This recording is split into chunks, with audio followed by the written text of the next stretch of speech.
कलंगीधर बनने के लिए अपनी अवस्था अचल अडोल बनाओ।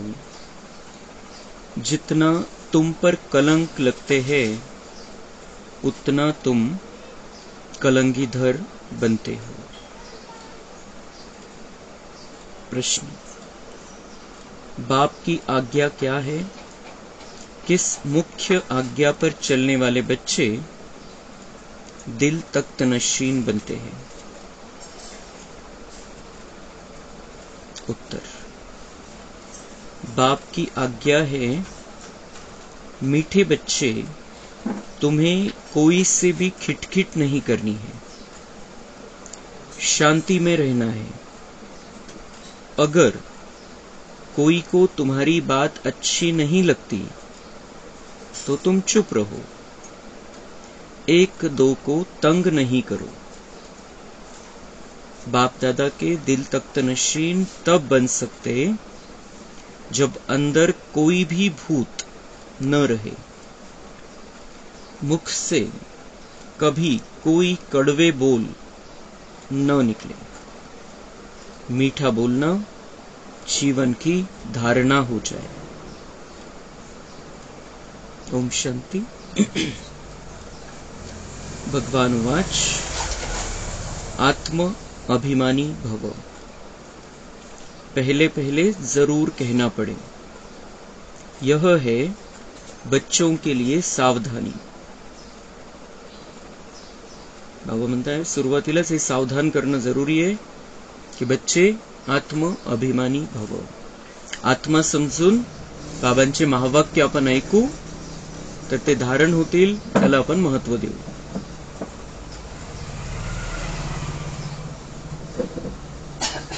तो मुरली सुनते समय पद, पोजीशन, धर्म, जाति, उम्र सब कुछ भूलकर हमें अपने आप को आत्मा रूप में देखते हुए परमात्मा महावाक्य सुनने हैं।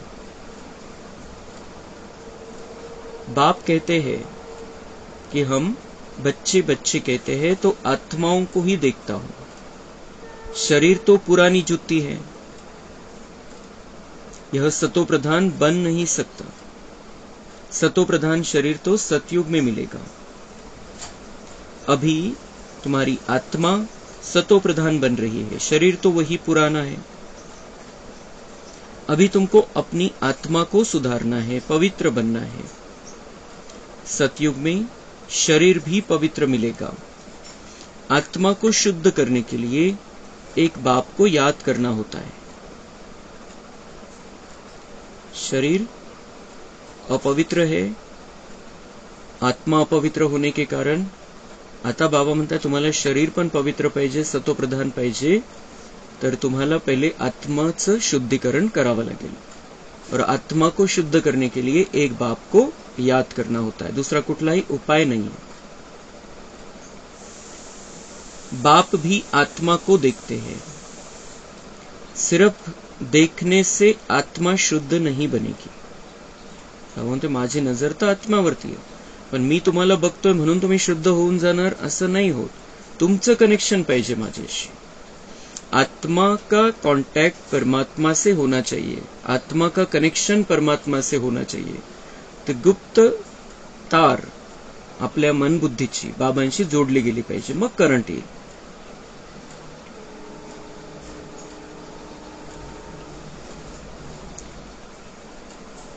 जितना बाप को याद करेंगे उतना शुद्ध होते जाएंगे। यह तो तुम्हारा काम है। बाप को याद करते करते सतो प्रधान बनना है। बाप तो आया ही है रास्ता बताने। यह शरीर तो अंत तक पुराना ही रहेगा।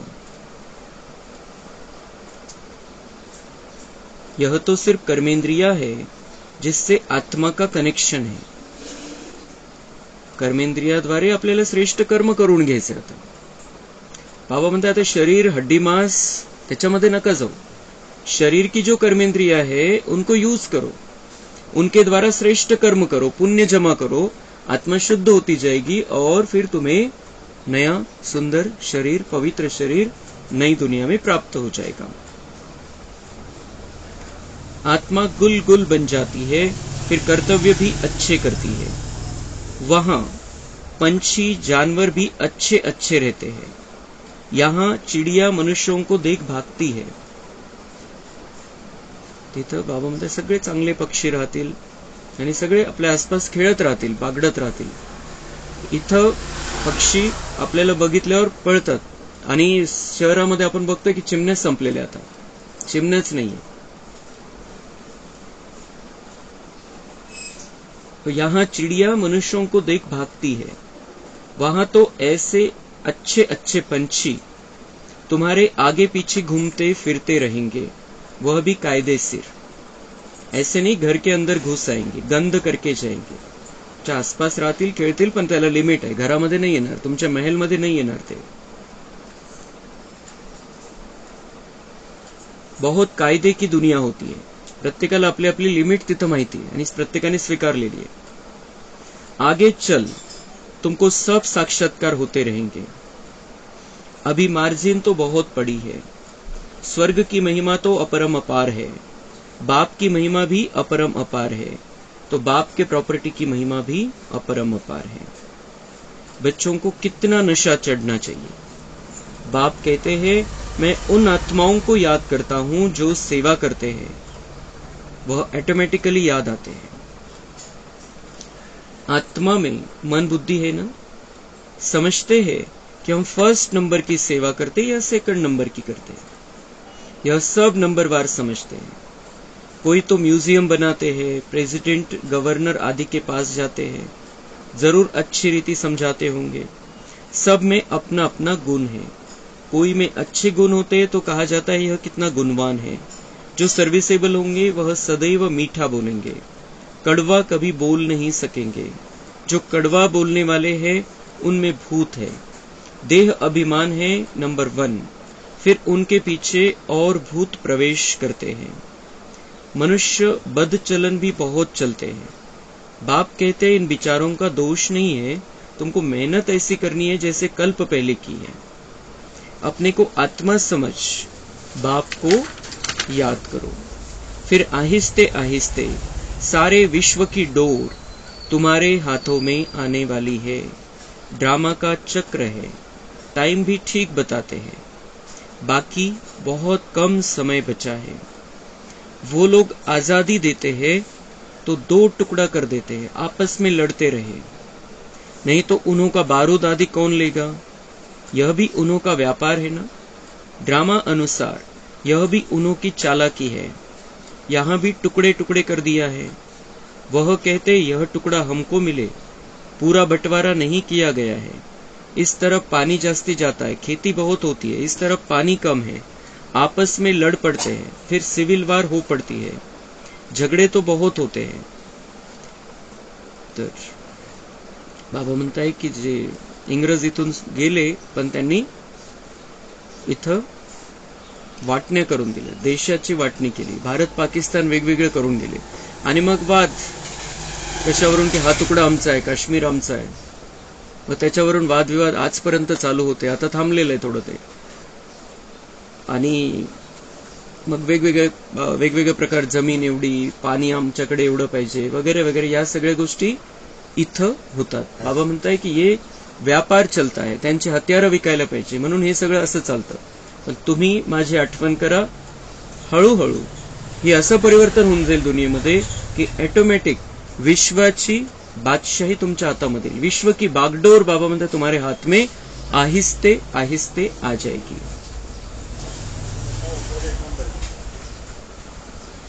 झगड़े तो बहुत होते हैं. तुम जब बाप के बच्चे बने हो तो तुम भी गाली खाते हो. बाबा ने समझाया था, अभी तुम कलंकीधर बनते हो. जैसे बाबा गाली खाते हैं तुम भी गाली खाते हो. यह तो जानते हो कि इन विचारों को पता नहीं है कि यह विश्व के मालिक बनते हैं. 84 जन्मों की बात तो बहुत सहज है. आपे ही पूज्य, आपे ही पुजारी भी तुम बनते हो. कोई की बुद्धि में धारणा नहीं होती है. यह भी ड्रामा में उनका ऐसा पार्ट है. कर क्या सकते हैं, कितना भी माथा मारो परंतु ऊपर चढ़ नहीं सकते हैं. तदबीर तो कराई जाती है लेकिन उनकी तकदीर में नहीं है. राजधानी स्थापन होती है, उनमें सब चाहिए. ऐसा समझकर शांत में रहना चाहिए। कोई से भी खिटपिट की बात नहीं, प्यार से समझाना पड़ता है, ऐसे न करो। यह आत्मा सुनती है, इससे और ही पद कम हो जाएगा। कोई कोई को अच्छी बात समझाओ तो भी अशांत हो पड़ते हैं, तो छोड़ देना चाहिए। खुद भी ऐसा होगा तो एक दो को तंग करता रहेगा, यह पिछाड़ी तक रहेगा। माया भी दिन प्रतिदिन कड़ी होती जाती है। महारथियों से माया भी महारथी होकर लड़ती है। माया के तूफान आते हैं, फिर प्रैक्टिस हो जाती है बाप को याद करने की। एकदम जैसे अचल अडोल रहते हैं। समझते हैं माया हैरान करेगी, डरना नहीं है। कलंगीधर बनने वालों पर कलंक लगते हैं, इसमें नाराज नहीं होना चाहिए। अखबार वाले कुछ भी खिलाफ डालते हैं, क्योंकि पवित्रता की बात है। अबलाओं पर अत्याचार होंगे। अकासुर बकासुर नाम भी है, स्त्रियों का नाम भी पुतना शूर्पणखा है। तो बाबा म्हणता है इस दुनिया में, अभी की दुनिया में असुर है। वो जो कहानियों में बताए हैं उस समय नाही। आता बाबा म्हणतात आता राक्षस या दुनियेमध्ये वेगवेगळ्या प्रकारची राक्षसी प्रवृत्ती आलेली आहे आणि तुम्ही पवित्रतेची गोष्ट सांगताय, पवित्र राहायला शिकवताय, तुम्ही दिव्य गुणांची धारणा करायला शिकवताय, तुम्ही ईश्वराच्या मार्गावरती आणण्याचा प्रयत्न करताय त्यांना, पण ती तमोप्रधानता इतकी आहे आणि माया इतकी बलवान झालेली आहे की मग ते काही ना काही उलटसुलट बोलत राहतात, काही ना काही उलटसुलट पेपरमध्ये येतं कधी आता तेवढं नाहीये पण येतं, यूट्यूबवर टाकतात, काही काही उल्टा पाल्टा टाकत राहतात। लेकिन हमें ये पक्का रहना चाहिए कि हमने ऐसे बाप का हाथ पकड़ा है जो सारे विश्व का मालिक है, जो सदा पवित्रता का सागर है, जो सर्वशक्तिवान है, जो शांति का सागर है, आनंद का सागर है, प्रेम का सागर है। जिनकी जिनकी हमने भक्ति की है उन सब का वो बाप है और वही सत्य जानता है, क्योंकि वो इस सृष्टि नाटक के बाहर है। सृष्टि नाटक में उसका सीमित पार्ट है, लिमिटेड पार्ट है, जन्म मृत्यू के चक्कर में नहीं है, तो कुठल्याही या शरीराच्या बंधनामध्ये नाही है। तो असा पिता परमात्मा आपल्याला सत्य ज्ञान देतोय और हम उस सत्य ज्ञान के आधार से अपने जीवन में धारणाओं को अपनाते हैं। हम सत्य मार्ग पर चल रहे हैं। कोई कितना भी झूठ बात फैलाए, कोई कितना भी झूठ बोले, या फिर किंवा पण आपण आणि वेगवेगळ्या प्रकारच्या आपल्या धारणा असतात, खानपानची शुद्धता असते, तर ते नावं ठेवतात। तो वो दुनिया वाले वो करते रहेंगे, उनका वो काम है, क्योंकि उनके पास माया बहुत बड़े रूप में बैठी हुई है। हमारे साथ में भी माया थी, हमारे पास भी माया थी, लेकिन अब हमारे साथ में बाबा है। इसलिए वो दुनिया वाले कोई भी कलंक लगाए, कुछ भी नाम रखे, हम जानते हैं कि वो जो कह रहे हैं उनको पता नहीं है कि हम क्या से क्या बनने वाले हैं।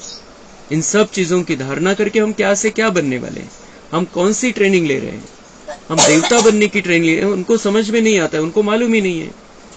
जोपर्यंत त्यांचा कोर्स होणार नाही आणि 2-4-6 महीने मुरली ऐकणार नाही, तोपर्यंत त्यांना कळणारच नाही। हम कितना भी बता दे उनको कि हम देवता बनने वाले हैं, हमें ये कौन सिखाता है, भगवान पढ़ाता है, भगवान की पढ़ाई के आधार से हम अपने जीवन को परिवर्तन कर रहे हैं, हे त्यांना केव्हा लक्षात येईल जेव्हा ते रोजची मुरली ऐकतील। जोपर्यंत ते मुरली ऐकत नाही, बाबांचे डायरेक्ट महावाक्य ऐकत नाही, तोपर्यंत ते काही ना काही नाव ठेवत राहतील। आणि आपल्याला जे कोणी थोडेफार नाव ठेवणार आहे, बाबांनी किती शिव्या घातलेल्या पहिले। ब्रह्मा बाबांच्या वेळेला तर संपूर्ण हे ज्ञान नवीन होतं, कंप्लीट नवीन होतं, बिलकुल प्रवाह, दुनियेचा प्रवाह एकीकडे आणि एकटा बाबा एकीकडे, असं होतं, अशी स्थिती होती। किती वेगवेगळ्या प्रकारचे पेपरमध्ये यायचं, कधी काय यायचं, कधी काय यायचं, लेकिन बाबा अचल अडोल रहा। बाबा का निश्चय पक्का था और शिव बाबा की मदद थी। शिव बाबा साथ में था, उन्होंने अपना सारा जीवन, तन मन धन, मन बुद्धि सब कुछ बाबा को अर्पित कर दी थी और उस आधार से उन्होंने इस संगठन को खड़ा किया। और ये संगठन शिव बाबा, ब्रह्मा बाबा और दादियों ने मिलकर इस वृक्ष को सींचा है, इस वृक्ष को इतना हरा भरा कर दिया है. तर त्यांनी जे काही सहन केलेलं आहे त्या सहनशक्तीच्या आधाराने आपण आज बघतोय की हा किती मोठा विस्तार झालेला आहे. बाबांचे बच्चे संपूर्ण विश्वामध्ये आणि सगळ्या लेवलमध्ये, एकदम खालच्या लेवल पासून तर वरच्या राष्ट्रपतीपर्यंतच्या लेवल पर्यंत बाबांचे बच्चे. इसलिए हमें पता है कि हम जो कर रहे हैं वो सही कर रहे हैं. आपल्याला आपली गॅरंटी पाहिजे, बिलकुल स्वतःवर विश्वास पाहिजे, बाबावर विश्वास पाहिजे, ज्ञानावर विश्वास पाहिजे आणि ड्राम्यावरती विश्वास पाहिजे की हम जो कर रहे हैं वो बिलकुल सही है. फक्त ते पटवून देण्याची पद्धत कशी पाहिजे, प्रेमाची पद्धत. बाबा म्हणता किसी से कोई बात करनी है, किसी को कुछ सुनाना है, अपनी नियम धारणाओं के बारे में बताना है, तो वो उसमें भी किसी भी तरीके की भाषा गलत नहीं होनी चाहिए, खिटपिट नहीं होनी चाहिए, एक दूसरे को तंग नहीं करना है, वेगळ्या पद्धतीने नाही बोलायचं त्यांच्याशी, खूप प्रेमाने समजून सांगायचंय की आता आमचं जीवन आम्ही बदलून घेतलेलं आहे आणि हा काही दिवसाचा प्रयोग आहे असं त्यांना सांगायचं. त्यांना सांगून नाही टाकायचं की जन्मभरासाठी, आयुष्यभरासाठी. त्यांना नाही कळणार, त्यांची कॅपॅसिटीच नाही ही गोष्ट समजून घेण्याची. म्हणून त्यांना सांगायचं की आम्ही काही वर्षासाठी व्रत घेतलेलं आहे, काही वर्षासाठी शुद्ध खानपान आहे, काही वर्षासाठी हे कांदा लसूण सोडलेलं आहे. त्यांना आपण सुरुवात, जोपर्यंत ते बाबांचे बच्चे बनत नाही तोपर्यंत त्यांना असं थोडंसं आपल्याला लिमिटमध्ये सांगावं लागेल, खूप प्रेमाने समजून सांगावं लागेल. कायमचं सोडलेलं आहे, मला तुमच्या हातचं चालत नाही वगैरे नाही सांगायचंय. काही दिवसाचं व्रत है, बहुत प्यार से अगर हम समझाते हैं किसी को तो वो समझ जाते हैं. तुम्ही करा, आम्ही नाही करू शकत इथपर्यंत तर येतील. त्यांचं जेव्हा भाग्य असेल, जेव्हा ते कोर्स करतील, जेव्हा मुरली ऐकतील, तेव्हा ते पण धारणा करायला लागतील. त्यांचं मन स्वीकारेल त्या गोष्टीला आणि ते नियमामध्ये चालतील, त्यांचं कल्याण होईल. पण त्यांना येईपर्यंत त्यांना असं वाटायला नको की यांनी हे जे असा त्याग केलेला आहे यांना कोणीतरी भरकटवलेलं आहे, असं नाही वाटायला पाहिजे. और हमें सत्य मार्ग पर बाबा लेकर आया है. अभी सत्य मार्ग को हमने बहुत मन से, दिल से स्वीकार किया है. त्या आधाराने आपण चालायचं, कोणाच्या कुठल्याही बोलण्याने आपण डिस्टर्ब नहीं व्हायचं. ब्रह्मा बाबा ने कितनी गालियां खाई, लेकिन ब्रह्मा बाबा अपनी धारणाओं पर, जो बाबा ने नियम बताए थे उन नियमों पर अचल अडोल रहा.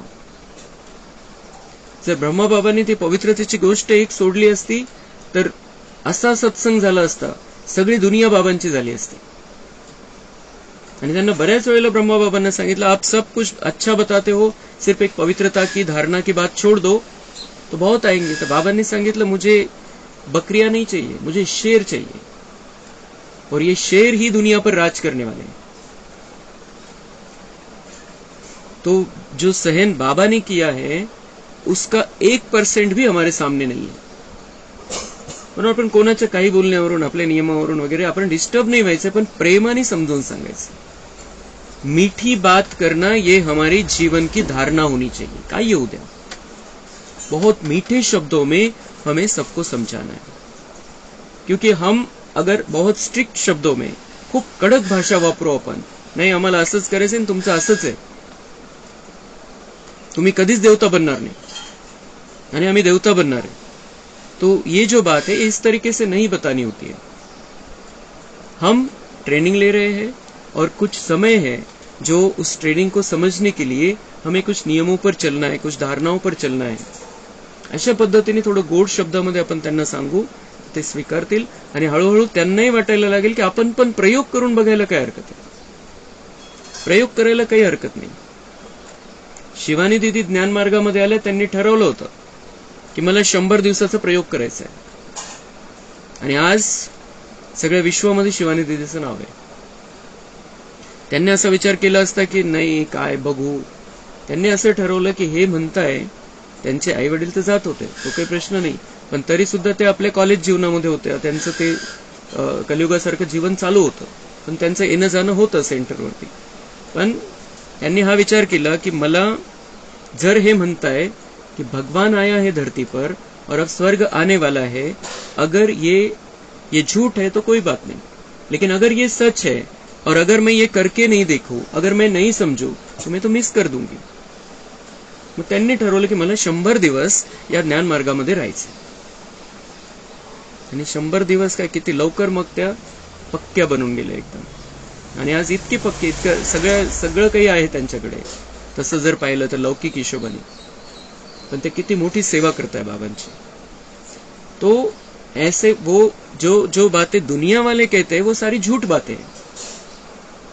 जो भी इस ज्ञान मार्ग के बारे में कोई झूठ फैलाता है, क्यों फैलाता है? क्योंकि वो धारणा नहीं कर सकते और उन्हें लगता है कि ये इस तरीके का ये त्याग, ये सब बातें, ये बहुत अलग बातें हैं, इसलिए वो कुछ फैलाते हैं, कुछ झूठ फैलाते हैं. लेकिन हमें पता है कि हमने सत्य मार्ग को चुना है और इस मार्ग पर चलते हुए हम देवता बनने वाले हैं. बिल्कुल क्लियर पाहिजे आपल्या बुद्धीमध्ये. तो हम, बाबा म्हणतात, आप कलंगीधर बन जाओगे, आपके हाथ में विश्व की बागडोर आ जाएगी. थोडंसं सहन, आणि सहन करायचं पण बाबांच्या प्रेमामध्ये. और बहुत जो दुनिया वाले जो है वो अज्ञान में रहे हैं और आज भी अज्ञान में है. हम ज्ञान की रोशनी में आ गए, वो अंधकार में है. इसलिए उनके बारे में हमारी बुद्धि में सदा रहम की भावना होनी चाहिए. बेचारे जानते नहीं है, पता नहीं है. मुझे उनको अपनी धारणाओं के आधार से मी किती सुंदर बनलेलो आहे, मी किती श्रेष्ठ बनलेलो आहे, किती दिव्यता आलेली माझ्यामध्ये, या आधाराने त्यांना समजवायचं. फक्त शब्दांनी त्यांना नाही समजणार.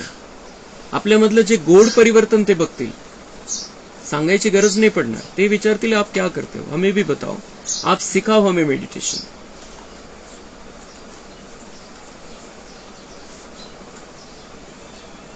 अब बच्चे पहले महिमा भी बाप की सुनाते हैं. बेहद का बाप कहते हैं तुम आत्मा हो. यह नॉलेज एक बाप के सिवाय कोई दे नहीं सकता. रचता और रचना का ज्ञान यह है पढ़ाई, जिससे तुम स्वदर्शन चक्रधारी बन चक्रवर्ती राजा बनते हो. अलंकार भी तुम्हारे हैं, परंतु तुम ब्राह्मण पुरुषार्थी हो, इसलिए यह अलंकार विष्णु को दे दिया है. यह सब बातें आत्मा क्या है, परमात्मा क्या है, कोई भी बता नहीं सकते. आत्मा कहाँ से आई, कैसे निकल कैसे जाती. कभी कहते आंखों से निकली, कभी कहते भ्रुकुटी से निकली, कभी कहते हैं माथे से निकल गई. यह तो कोई जान नहीं सकता. अभी तुम जानते हो आत्मा शरीर ऐसे छोड़ेगी, बैठे बैठे बाप की याद में देह का त्याग कर देंगे. बाप के पास तो खुशी से जाना है, पुराना शरीर खुशी से छोड़ना है. जैसे सर्प का मिसाल है.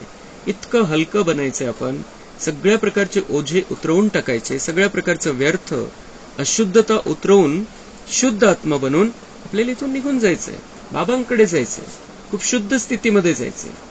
हम कैसे भी राउंड लगाकर कैसे भी निकल जाएंगे, हम डायरेक्ट यहां से निकलेंगे, आंखों से निकलेंगे, कैसे भी निकलेंगे बाहर.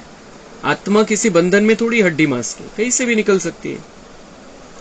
लेकिन जाना कैसे, ये बाबा हमें सिखाता है कि आत्मा का शुद्धिकरण करके हमें बाबा के पास, प्यारे बाबा के पास पहुंचना है, उसके साथ में उसके घर में जाना है.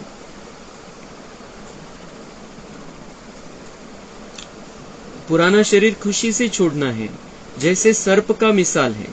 जानवरों में भी जो अकल है वह मनुष्यों में नहीं है. वह सन्यासी आदि तो सिर्फ दृष्टांत देते हैं. बाप कहते हैं तुमको ऐसा बनना है. जैसे भ्रमरी कीड़े को ट्रांसफर कर देती है, तुमको भी मनुष्य रूपी कीड़े को ट्रांसफर कर देना है. सिर्फ दृष्टांत नहीं देना है, लेकिन प्रॅक्टिकल करना है. बाबा म्हणते संन्यासी वेगवेगळ्या प्रकारचे दृष्टांत देतात. मनुष्याला माहिती साप कात टाकतो, शरीर बदली करत असतो, पण ते फक्त ते बाबा म्हणताय कि उस सर्प में भी अक्ल है कि अभी ये पुरानी खाल होगी, अभी नहीं लेनी है. तो इसी तरीके से हमें इस जीवन को इस तरीके से, इतना सुंदर तरीके से जीवन जीना है और शरीर छोड़ते हुए बहुत आराम से शरीर छोड़ना है. कोई तकलीफ नहीं होनी चाहिए. बहुत आराम से हमारा यहाँ का पाठ खत्म हुआ, हमारी सतयुग की तैयारी हो गई, बहुत आराम से शरीर को छोड़ना. अवंध हे अक्कल सापामध्ये पण आहे.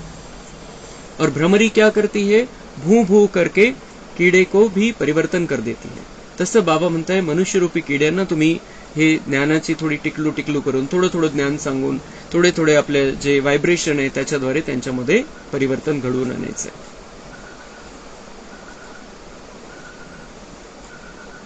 बाबा म्हणताय सन्यासी सिर्फ उदाहरण देते हैं, करते खुद नहीं है कुछ ऐसा. आणि तुम्हाला आता प्रॅक्टिकल मध्ये करायचंय. अब तुम बच्चों को वापिस घर जाना है। तुम बाप से वर्षा पा रहे हो तो अंदर में खुशी होनी चाहिए। हम आत्मा बाप से वर्षा पा रही है, हम आत्मा को घर वापस जाना है, तो इस बात की हमें खुशी होनी चाहिए। वह तो वर्षे को जानते ही नहीं, शांति तो सबको मिलती है, सब शांति धाम में जाते हैं। बाकीच्यांना वारसा काय, वारसा हक्क काय माहितीच नाही। शांती त्यांना प्राप्त होऊन जाणार, ते शांतीधाम मध्ये जातील, पण आपण सुखधामचा वारसा हक्क घेऊन शांतीधाम मध्ये जाणार आहे। सिवाय बाप के कोई भी सर्व की सदगति नहीं करते, यह भी समझाना होता है। तुम्हारा निवृत्ति मार्ग है, तुम तो ब्रह्म में लीन होने का पुरुषार्थ करते हो, बाप तो प्रवृत्ति मार्ग बनाते हैं। संन्यासी काय शिकवतात? निवृत्ती मार्ग शिकवतात, निवृत्ती मार्गामध्ये। आणि बाबा काय शिकवतात? प्रवृत्ती मार्ग। संसार करायचा आहे, संसारामध्ये राहायचंय, पण पवित्र संसार करायचा हे बाबा शिकवतो। संन्यास घ्यायला बाबा नाही शिकवत। तो हमें तैयारी करनी है सुंदर स्वर्णिम सतयुगी संसार के लिए। यह बहुत गुह्य बात है। पहले तो कोई को अलफ बे ही पढ़ाना पड़ता है। बाबा और बादशाही के बारे में समझाना है सबको। बोलो तुमको दो बाप है, हद का और बेहद का। हद के बाप के पास जन्म लेते हो विकार से, कितने अपार दुख मिलते हैं। सतयुग में तो अपार सुख है, वहां तो जन्म ही मक्खन मिसल होता है, कोई दुख की बात नहीं, नाम ही है स्वर्ग। जन्म होताना पण बाबा म्हणताय कुठल्याही प्रकारचा त्रास नाही, खूप आरामात जन्म होईल। म्हणजे जन्मापासून मृत्यूपर्यंत अपार सुख, नाम ही है स्वर्ग। बेहद के बाप से बेहद की बादशाही का वर्षा मिलता है। पहले है सुख, पीछे है दुख। द्वापर के बाद थोड़ा थोड़ा दुख स्टार्ट होता है। पहले दुख फिर सुख कहना रॉन्ग है। पहले नई दुनिया स्थापन होती है, पुरानी थोड़ी स्थापन होती है। पहले दुख नहीं, पहले सुखच सुख है आणि मग दुःखाची सुरुवात है। क्योंकि दुनिया बाबा म्हणते नई स्थापन होती, पुरानी थोड़ी स्थापन होती। पुराना मकान कभी कोई बनाते है क्या? घर बनवलं जातं तर बाबा म्हणते जुनं बनवतात का नवं बनवतात? बनवताय म्हणजे नवंच बनवताय, बनता है मतलब नया ही बनता है, पुराना थोड़ी बनता है। तो बाबा भी दुनिया नई बनाते, पुरानी से नहीं बनाते, पुरानी दुनिया थोड़ी बनाते बाबा। नई दुनिया में तो रावण हो न सके, यह भी बाप समझाते। तो बुद्धि में युक्तिया हो, कसं कोणाला समजवायचंय? बाबा म्हणते युक्तीने समजवायचंय, समोरची आत्माची कॅपॅसिटी बघून। बेहद का बाप बेहद का सुख देते, कैसे देते हैं? आओ तो समझाए, कहने की भी युक्ति चाहिए।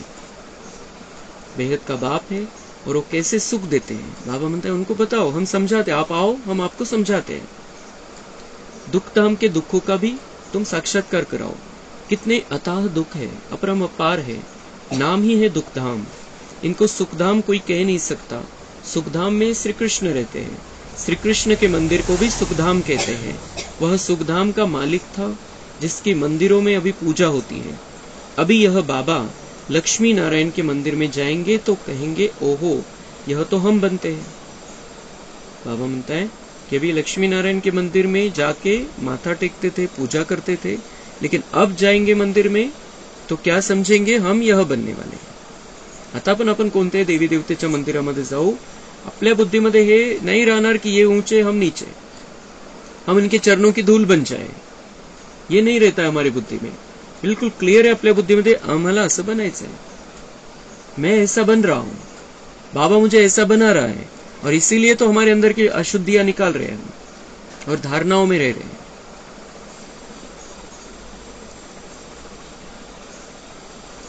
तो जाएंगे तो क्या कहेंगे? यह तो हम बनते, इनकी पूजा थोड़ी करेंगे।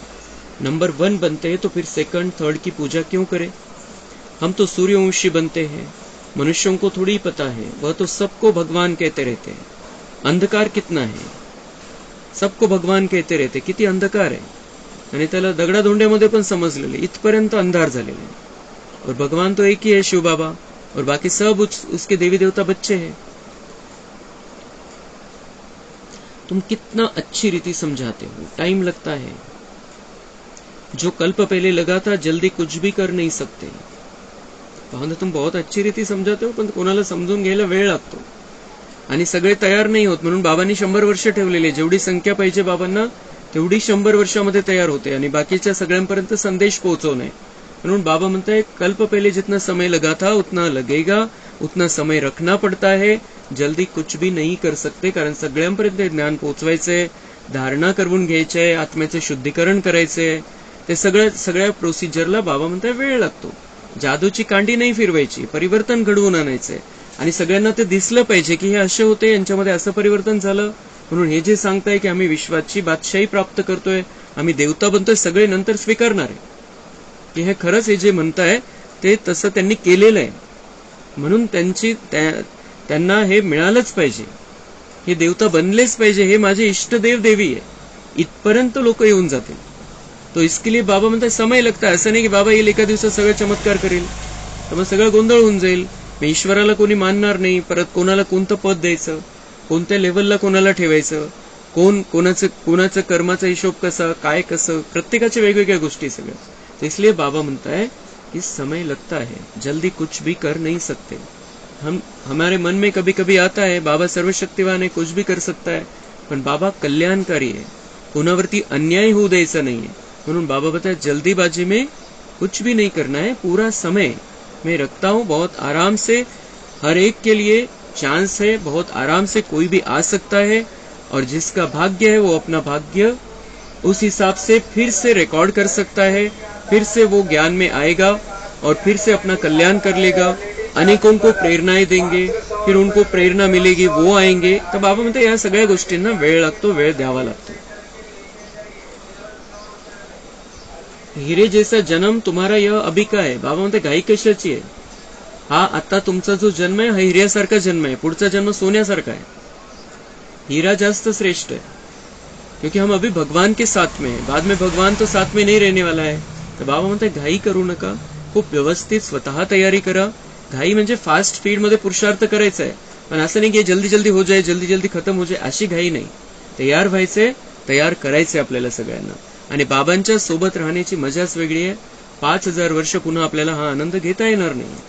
और बाबा सचमुच हमारे साथ में है, जितना हम उसके साथ जुड़ते हैं मन से दिल से, वो हमारे साथ में रहता ही है. हा अनुभव घेऊन पाहिजे. संपूर्ण निश्चय बुद्धी होऊन जेव्हा आपण बाबांच्या सोबत जुडलेलो आहे तो सदा आपल्या सोबत आहे. ही अनुभव करण्याची गोष्ट गुप्त रीतीने तो अनुभव करतो. असं नाही की आपल्याला डायरेक्ट समजेल अभी बाबा आया, अभी बाबा आकर बैठा है. वो गुप्त रीति से हमारे साथ में रहता है, उसके वाइब्रेशन के रूप में रहता है. इसलिए ये जो आनंद है, ये आनंद हमें मिस नहीं करना है. फिर 5000 वर्ष ये आनंद हम ले नहीं पाएंगे.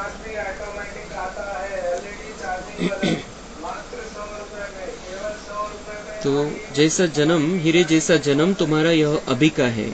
देवताओं का भी हीरे जैसा जन्म नहीं कहेंगे, वह कोई ईश्वरीय परिवार में थोड़ी है. भावंत देवताओं का भी जन्म हीरे जैसा नहीं है, ते ईश्वरीय परिवार नहीं है. त्यांचा आपला देवी देवतांचा परिवार आहे. आता आपला परिवार ईश्वरीय परिवार आहे आणि आपला परिवाराचा मुख्य स्वतः परमेश्वर, त्याच्या परिवारामध्ये आपण आलेलो आहे. आपण बाबाची फॅमिली आहे, बाबांचे फॅमिली मेंबर है अपन. बाबा ते सतयुग में तो तुम्हारा अपना देवी देवताओं का घर होगा, देवी देवताओं का परिवार होगा, भगवान का परिवार नहीं होगा. हम अभी भगवान के परिवार में हैं. इसलिए ये हमारा जो जन्म है और ये जीवन जो है ये सर्वश्रेष्ठ है, ऊंचा है और इसके नशे में रहना है, इसके आनंद में रहना है. यह है तुम्हारा ईश्वरीय परिवार, वह है दैवी परिवार. कितनी नई नई बातें हैं. गीता में तो आटे में नमक मिसल है, कितनी भूल कर दी है श्री कृष्ण का नाम डालकर. बोलो, तुम देवताओं को तो देवता कहते हो, फिर श्री कृष्ण को भगवान क्यों कहते हो? बाकी सबको देवता कहते हैं, फिर श्री कृष्ण को भगवान क्यों कहते? किस आधार से कहते भगवान? देहधाऱ्यामध्ये बुद्धी गेली, त्यामुळे श्रीकृष्ण सर्वश्रेष्ठ होता, म्हणून त्यांनी ते श्रीकृष्णाला असं समजलं की वो भगवान है. क्योंकि वो, और उनकी भी कोई गलती नहीं, क्योंकि वो भगवान जैसा बन जाता है, लेकिन भगवान नहीं बन सकता है. भगवान जैसा अगर कोई बनता है इस दुनिया में नंबर 1 के लेवल तक, तो वो श्री कृष्ण है. वो शिव बाबा जैसा बन जाता है और अभी वो शिव बाबा जैसा ही है. 1969 पासून तर 2036 पर्यंत प्रत्येक कल्पामध्ये श्रीकृष्णाची स्थिती शिवबाबा सारखी आहे. और इसलिए भक्तों की कोई उस तरीके की गलती नहीं है, लेकिन वो त्याच्याशी जुडून नाही राहिले, परमेश्वराशी आणि श्रीकृष्णाशी जुडून गेले. वो देहधारी, आखिर देहधारी है, स्थिति उसकी भगवान जैसी बनती है, लेकिन वो भगवान नहीं है. पतितों को पावन बनाने का उसका पार्ट नहीं है. उसके वाइब्रेशन से कोई पतित से पावन नहीं बनता है. लेकिन जब शिव बाबा के वाइब्रेशन हमारे अंदर आते हैं तो श्री कृष्ण भी उसी वाइब्रेशन से पावन बना, हम भी उसी वाइब्रेशन से पावन बनते हैं. श्री कृष्ण इस दुनिया में नंबर 1 है, सर्वश्रेष्ठ है, और दुनिया वालों ने उस पर जो कलंक लगाए हैं उन कलंकों को बाबा ने धो डाला है.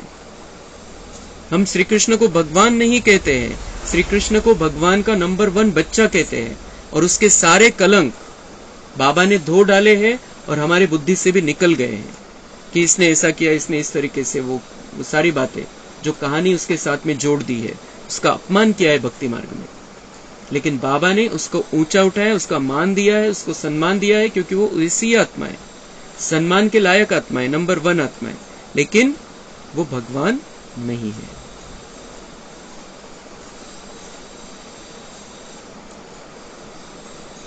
विष्णु कौन है यह भी तुम समझते हो. मनुष्य तो बिगर ज्ञान के ऐसे ही पूजा करते रहते हैं.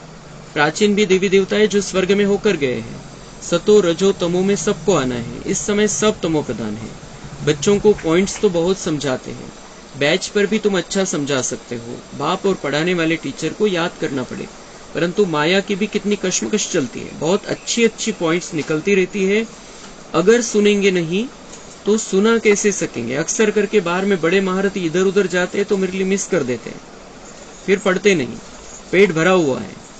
पाहुंदे जे स्वतःला हुशार समजतात, ऐसा लगता है पेट भरा हुआ है, सब पता है, काय सांगितलं असेल वेगळं आज तरी, नाही ऐकले एक दिवस तर काय होतं, एखाद्या दिवशी नहीं ऐकले तो काय, वही तो बातें रहती. लेकिन बाबा अलग तरीके से रोज नई नई बातें हमारी बुद्धि को खुराक देता है, और उससे हम भी समझ जाते हैं, और उनको कैसे समझाना है दुनिया वालों को ये भी हमें क्लियर होता जाता है. आपलं पण पक्क होत जातं. आणि एखादा पॉइंट असा असतो, आपली एखादी कमी कमजोरी आहे, ती एखादा पॉइंट आपल्यामध्ये जी कमी कमजोरी राहिलेली शिल्लक, तिला परिवर्तन करण्याची जादू है.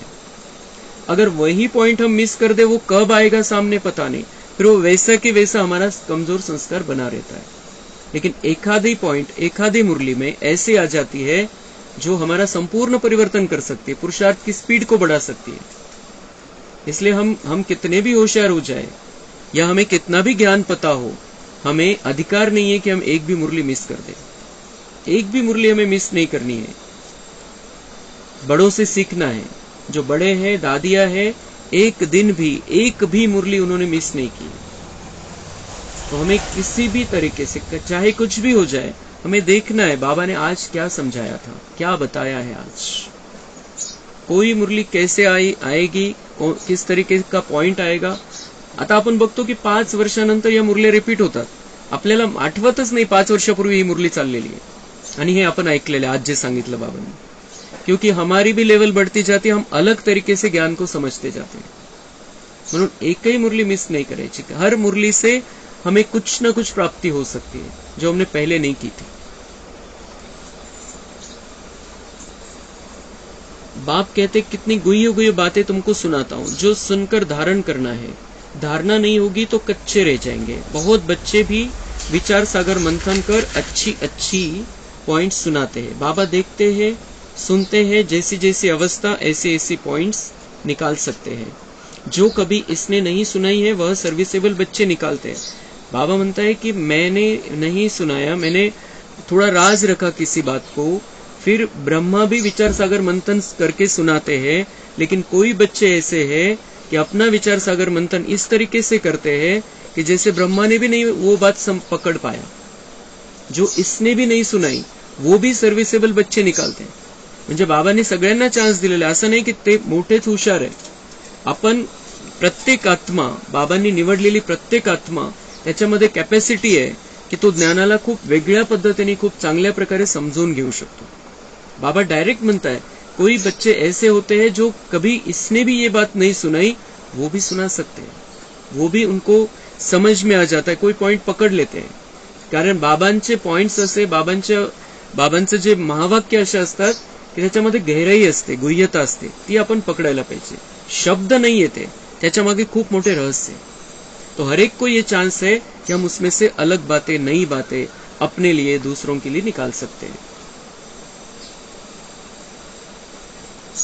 तो तुम बच्चे विश्व का मालिक बनते हो. बाप कितना ऊंच बनाते हैं. गीत में भी है ना, सारे विश्व की बागडोर तुम्हारे हाथ में होगी, कोई छीन न सके. यह लक्ष्मी नारायण विश्व के मालिक थे ना, उनको पढ़ाने वाला जरूर बाप ही होगा. यह भी तुम समझा सकते हो. उन्होंने राज्य पद पाया कैसे? मंदिर के पुजारी को पता नहीं, तुमको तो अथाह खुशी होनी चाहिए. यह भी तुम समझा सकते हो, ईश्वर सर्वव्यापी नहीं. इस समय तो 5 भूत सर्वव्यापी है. एक एक में यह विकार है. माया के 5 भूत है. माया सर्वव्यापी है. तुम फिर विश्व सर्वव्यापी कह देते हो. यह तो भूल है ना. ईश्वर सर्वव्यापी हो कैसे सकता है? वह तो बेहद का वर्षा देते हैं, कांटों को फूल बनाते हैं. समझाने की प्रैक्टिस भी बच्चों को करनी चाहिए. अच्छा, मीठे मीठे सिके लधे बच्चों प्रति मात पिता बाप दादा का याद, प्यार और गुड मॉर्निंग. रूहानी बाप की रूहानी बच्चों को नमस्ते. हम रूहानी बच्चों की रूहानी बाप दादा को याद, प्यार, गुड मॉर्निंग, नमस्ते. वहाँ बाबा वहाँ, शुक्रिया बाबा शुक्रिया.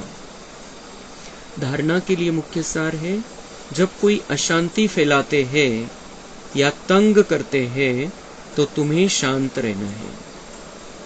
हम बाबा के बच्चे हैं. बाबा म्हणता है कोई अशांति फैलाता है, कोई किसी को तकलीफ देता है, कोई आपको तकलीफ देता है, लेकिन आपको शांत रहना है, क्योंकि आप शांति के सागर के बच्चे, शांत स्वरूप, शांत स्वभाव वाली आत्माएं हो.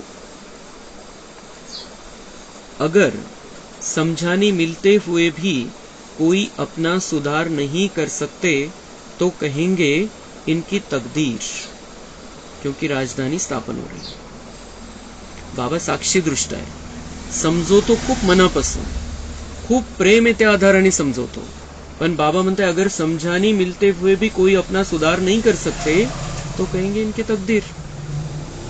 मैं समझाता हूं, मेरा काम है समझाना, रास्ता बताना, मार्गदर्शन करना, कैसे ताकत लेकर धारणाओं को अपने जीवन में लाना, ये सब बातें मैं समझाता हूं.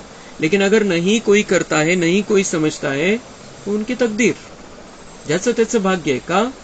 राजधानी स्थापन हो रही है, तो हर एक तो राजा नहीं बनेगा, हर एक की अपनी लेवल है. तो लेकिन हमें ये पक्का करना है, मेरी तकदीर बहुत ऊंची है और इसलिए बाबा जो कहता है वो मुझे करना है.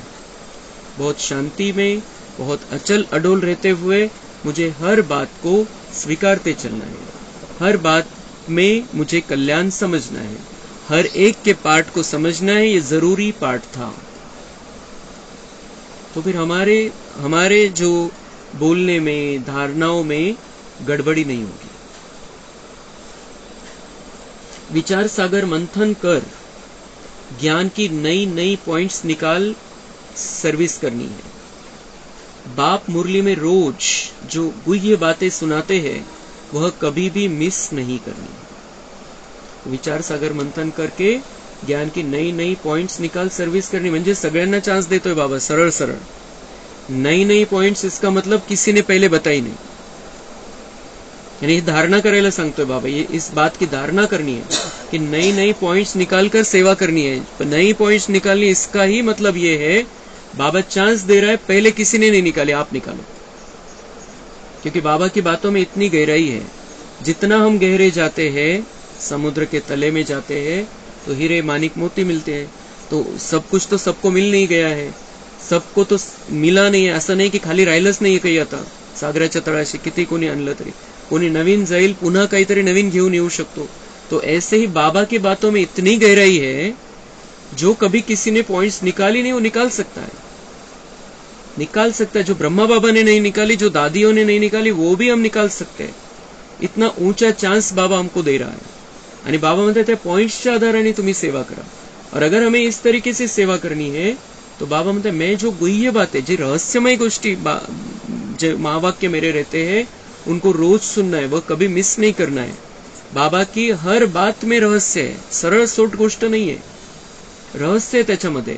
आणि आत्मिक भानामध्ये राहून त्याच्याशी कनेक्ट होऊन अपन त्याच्या मनाचे भाव पकड़ू शकतो कि बाबा ने इस तरीके से ये बात कही, इसमें क्या राज है, हम पकड़ सकते हैं उसकी बातों को। इसलिए बहुत ध्यान से हम मुरली क्लास में मुरली सुनते हैं, लेकिन हमें पढ़ना भी है फिर, और उस पर विचार सागर मंथन भी करना है, और कुछ मुरली सुनते समय हमें 2-4 पॉइंट बुद्धि में रखने हैं और उस पर दिन भर विचार सागर मंथन करना है। वरदान है, पवित्रता को आदि अनादि विशेष गुण के रूप में सहज अपनाने वाले पूज्य आत्मा भव। पूज्यनीय बनने का विशेष आधार पवित्रता पर है। जितना सर्व प्रकार की पवित्रता को अपनाते हो, उतना सर्व प्रकार से पूज्यनीय बनते हो। जो विधि पूर्वक आदि अनादि विशेष गुण के रूप से पवित्रता को अपनाते हैं, वही विधि पूर्वक पूजे जाते हैं। जो ज्ञानी और अज्ञानी आत्माओं के संपर्क में आते, पवित्र वृत्ति, दृष्टि, वाइब्रेशन से यथार्थ संपर्क संबंध निभाते हैं, स्वप्न में भी जिनकी पवित्रता खंडित नहीं होती है, वही विधि पूर्वक पूज्य बनते हैं।